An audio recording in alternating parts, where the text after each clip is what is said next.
Thomas? Thomas Giesler. Giesler. Giesler mit Giesler. Gustav. Giesler. Genau. Thomas Giesler, okay. Also ich habe hier Thomas Giesler getroffen am Campingplatz. Der war gestern Abend so freundlich und hat die Konversation zwischen mir und Jean mit 15 km/h durch Europa. Gerhard befindet sich am Campingplatz Camping de l'Île Mouchet in Ancenis. Er folgt dem Eurovelo 6 Radweg. 14 Tage ist er bereits unterwegs. Und sein 53 Kilogramm schweres Gepäck auch. 175 Kilometer liegen hinter ihm. Und noch gute 5000 Kilometer vor ihm. Noch vor dem Frühstück wird der Campingplatz besichtigt. Die Campingwiese ist speziell zur Nutzung für Radreisende gekennzeichnet. Großflächige Tische mit stabil befestigten Sitzbänken laden zum Verweilen ein. Da gibt es nette Holzhäuschen auf Stelzen. Im östlichen Areal bietet ein großes Gemeinschaftszelt die Möglichkeit, sich mit Gleichgesinnten unter einem Dach auszutauschen. Im Gemeinschaftszelt wird ein sauberer Tisch zur Zubereitung des Frühstücks ausgewählt.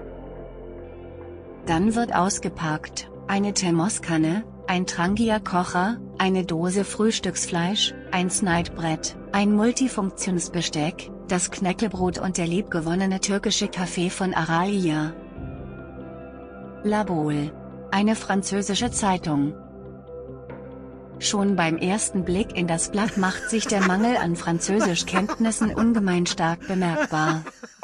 Als meine Zeltnachbarn, Jean-Michel, Isabelle und Thomas frühstücken, geselle ich mich zu ihnen. Das ist doch kein Bock, das ist was anderes. Okay. Also da kann man hinten die Flaschen schon reingeben, toll. Ja, das sind die modernen. Ja. Thomas übersetzt ins Französische.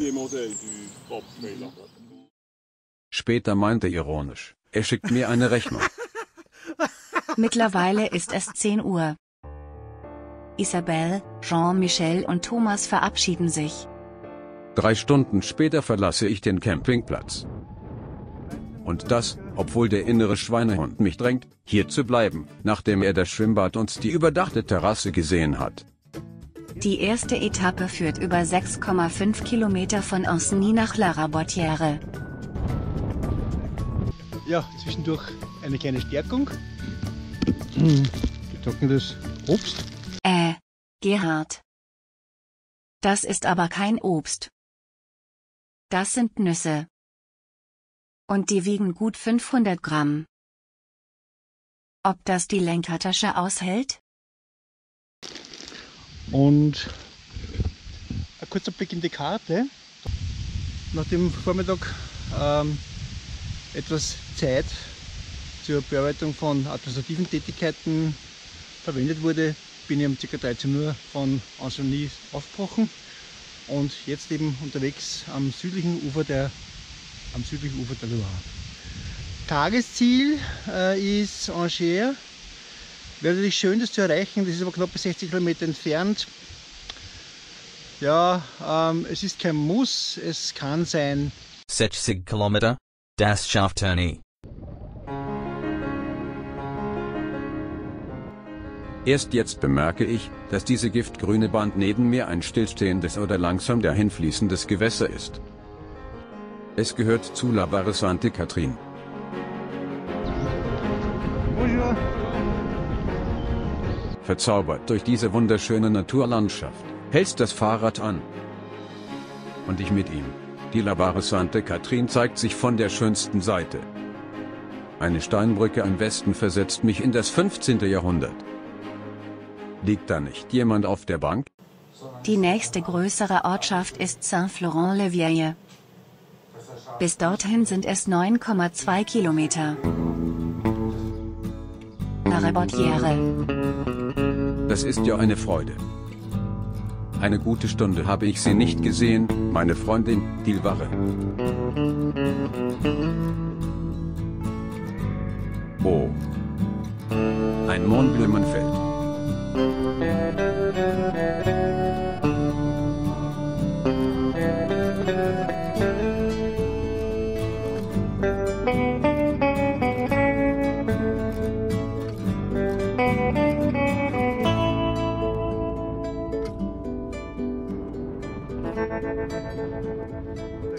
Nach der 15 Minuten dauernden Fahrt durch die fruchtbaren Felder und Wiesen, nähere ich mich nun der Straße D751 bei Levure. Nicht weit von hier mündet die Evra in die Loire. Ihr Bett liegt unter der Brücke, über die der Eurovelo Nummer 6 führt. Bonjour. Hallo. Bonjour. Hier hängt ein Kanu an einem Baum. Ob da bei Hochwasser jemand diesen Baum übersehen hat? Es ist 15 Uhr.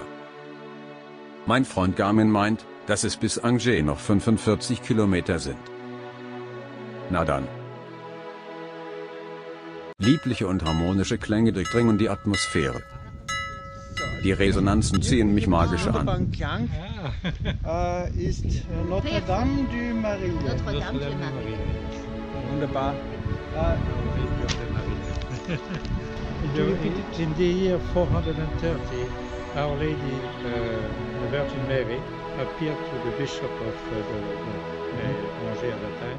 Pater Rene erzählt und Gerhard fasst es sinngemäß zusammen. Dort, wo die Evra und die Loire sich vereinen, dort sah Morie, der Bischof von Angers, die Jungfrau Maria.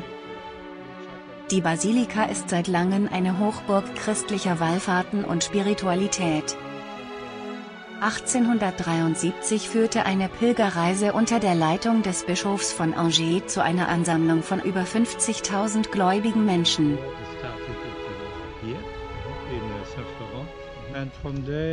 Pater René lädt mich ein, die Innenräume zu besichtigen. Ich zögere nicht und begebe mich in die heiligen Hallen. Mehr als 30 Minuten fesseln mich die glanzvolle Innenausstattung der Kirche, die Gemälde und die Skulpturen. Zu guter Letzt wird mir die Ehre zuteil, Pater Ronel kennenzulernen.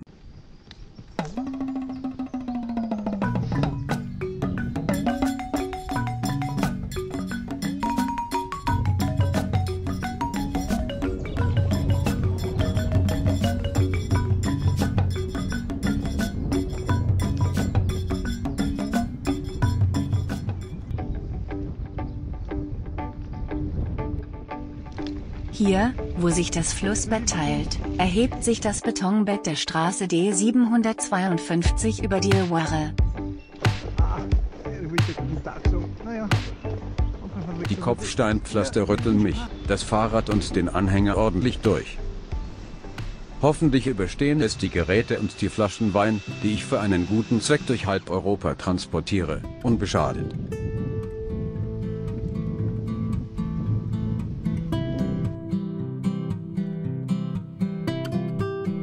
Im Bike-Radtourenbuch gibt der rote Pfeil die Fahrtrichtung an. Ich begleite die Loire stromaufwärts, also in entgegengesetzter Richtung. Die Zahlen zwischen den roten Punkten sind Kilometerangaben. Jetzt weiß ich, dass es bis zur nächsten Ortschaft, das ist Montjean-sur-Loire, noch 13 Kilometer sind. Der Campingplatz Camping La Promenade liegt direkt am Radweg. Am Ortsende von Saint-Florent-le-Vieil mündet er in die Straße der 210.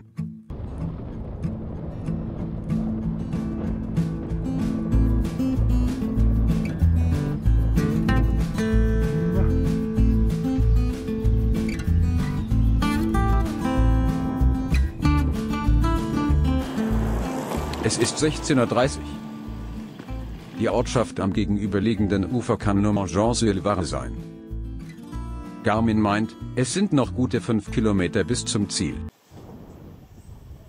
Ja, in meinem Gepäck habe ich das Buch von Bernhard Möstl, Shaolin, du musst nicht kämpfen, um zu siegen. Und da ist ein Thema drin, das mir jetzt auch während der Fahrt beschäftigt hat. Und zwar, wenn du in Eile bist, dann geh langsam.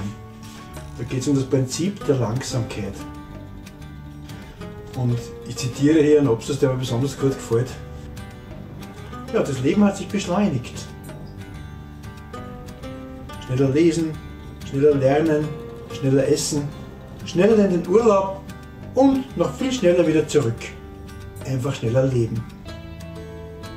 Hektik ist Leben und Ruhe ist Tod. Tatsächlich gibt es mehr Beispiele von Menschen, die an überhöhter Geschwindigkeit beim Autofahren, Herzinfarkt infolge übermäßigen Stresses oder einem hektischen Fehltritt ums Leben gekommen sind, als von solchen, denen ihre Ruhe zum Verhängnis geworden wäre. Tja, und jetzt stelle ich mich darauf ein, in Kürze den Campingplatz zu erreichen und noch einen geruhsamen Abend zu verbringen. Gegen 18 Uhr bin ich am Campingplatz Camping La Promenade in Montjean-sur-Loire. Ich besichtige den Platz, baue das Zelt auf, gehe mich duschen und genehmige mir eine wohlschmeckende, italienische Pizza nach französischer Art. Danach werde ich Zeuge eines wunderbaren Naturschauspiels. Wie ein Magnet zieht die Kirche die Wolken an, die sich zunehmend verdunkeln. Gleichzeitig bündelt die Sonne ihre Strahlen und richtet sie auf die Kirche.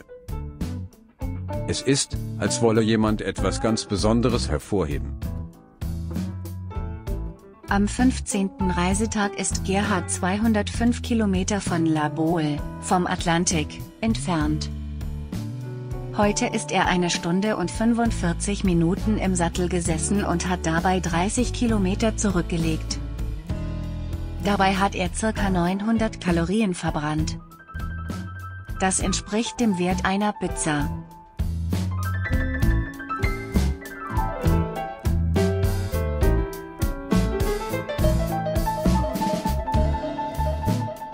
Willst du wissen, was am nächsten Reisetag passiert? Dann klicke rechts unten auf das Gesicht mit dem Fahrradhelm und abonniere den Kanal. Das Abonnement ist kostenlos und jederzeit sofort stornierbar.